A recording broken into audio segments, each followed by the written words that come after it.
Hello again. Let's take 10 seconds and look at the game that you're going to play this week. It's called Place Value Concentration. It's another game that works a lot like memory, where you shuffle the cards that you have and you place them face down in 4 rows of 6 this time. Then it says take turns putting 2 cards over. If the 2 cards are a matching pair, the player must justify, meaning explain, how they know the cards have an equal value before you can pick them up. So if you can find a matching pair, but you can't tell me why they match, you don't get to keep them. So it says from there, partners should check each other for accuracy. So if your partner doesn't agree with you, you need to work through it and figure out who's right and go with the right answer. It says if 2 cards do not match, the player turns the cards back over and the player then takes a turn. Okay, so and then play continues until everything's picked up. Whoever has the most cards at the end wins. So like I said, plays a lot like memory. 2 cards, flip them over, you get a pair, except this time you have to explain why you're right. It's that explanation part that I'm not sure a lot of you know, so keep watching at the end and I will give you an explanation for some of them. So let's look. You've got all these cards right here. This is what you're going to cut up so that you have all of your cards. There's 2 pages of them. And you've got things that are matches. Like for this one, you guys might be pretty good at telling me this match. A number that is 10 times greater than 30.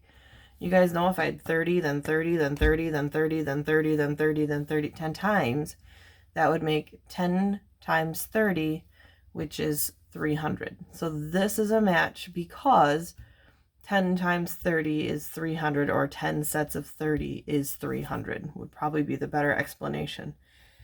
It's when I ask you to go this way, I'm not so sure that you're great on, because multiplying by fractions is something we haven't quite gotten to yet. But when we did place value, we did talk about moving on place value. So let's take 10 seconds and think about this one, and then I want to think about this one. So let me pull these off so you can actually see my paper. The first one was 1/10 of 300, and the answer, the matching card, would be 30. Okay, there's a couple ways you can look at it.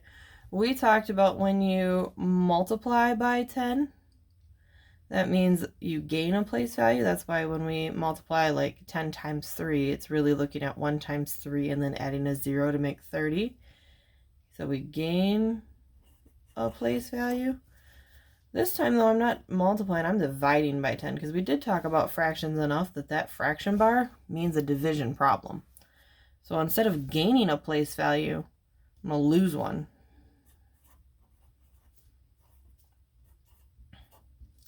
Okay? Which works kind of like this. I'm going to cover up my writing for just a second and show you, for those of you that like to see things. I made my 300 here. Oops. Throwing them. Let me get my things all set up, and then I'll show you what we're doing. I'm going to zoom the video out just a little bit. Oops, not in, out. There we go. Okay. So there's my 300. I want to know what 1/10 of that is, meaning if I could split these things off into 10 groups and have one of them, how much is in that group? So here's my 300. Okay, I'm going to ditch all of these hundreds blocks that I had them set up on and keep just my tens rods now. You guys can see that it's worth 300. Now I've got this. I've got 30 tens rods. Okay. If I put those into 10 groups, 10 equal groups, there's going to be 3 in all of the equal groups. That's how that's going to work out. Spare you watching me count it all out on a video. Trust me on this one. I now have 10 equal groups out of that. 1, 2, 3, 4, 5, 6, 7, 8, 9, 10. If I get to keep 1/10 of that, because I was asking what 1/10 of 300 is, I only get to keep 1 of those 10 groups. Which leaves me with this, which is 30. Okay, so here's that kind of on paper. I can do a few things. I can say that 1/10 of 300 is like dividing it by 10, because that's how I get 1/10 of something. You could cross out zeros on both sides of the division sign.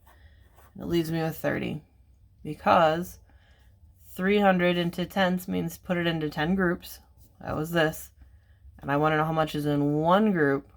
That's this. That's that 30 that's left.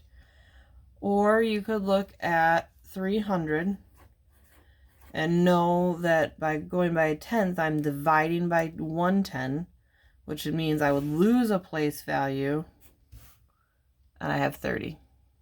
Could do that too. Okay? Or you could technically 1/10 is equal to divide by 10. Now in other problems on there, I believe it goes so much as to say 100th as much.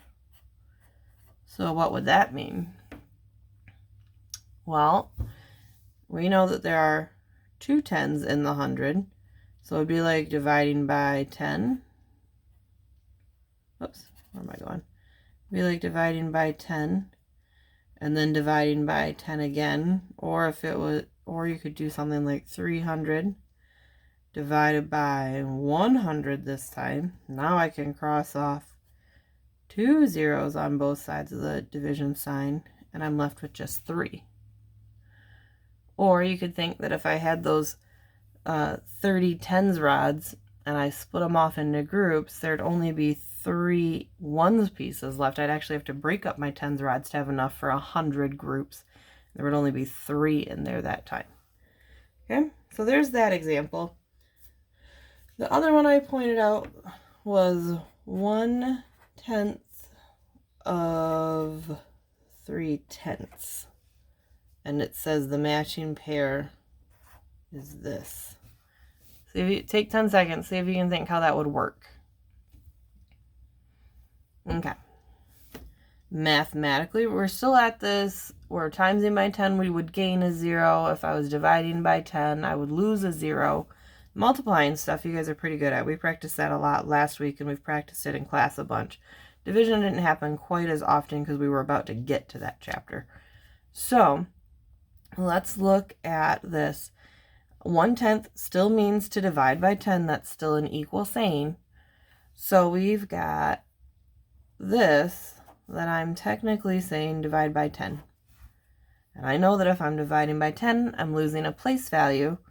So in this problem, if I had this, I need to scooch that decimal away from the 3th spot, which means I need to fill in with 0, and I would get that is my new answer. Write it a little bit cleaner for you, which is what I got here.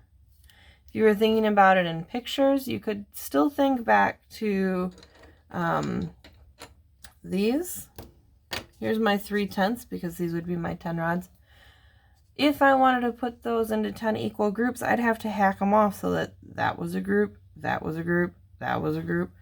And if you're thinking that this is a whole, and I only had to split them off so that they were in groups of 3, that would be 3 out of the 100 pieces, or the 300ths that I had right here. Okay? I'll see if I can find a Khan Academy video or something like that that might help you a little bit with this too, for those of you that still aren't quite seeing it. But those of you that are starting to get it, go ahead and start playing your game. The rest of you hold it out for this afternoon when I can find a video that might help you too. Have a great day, guys.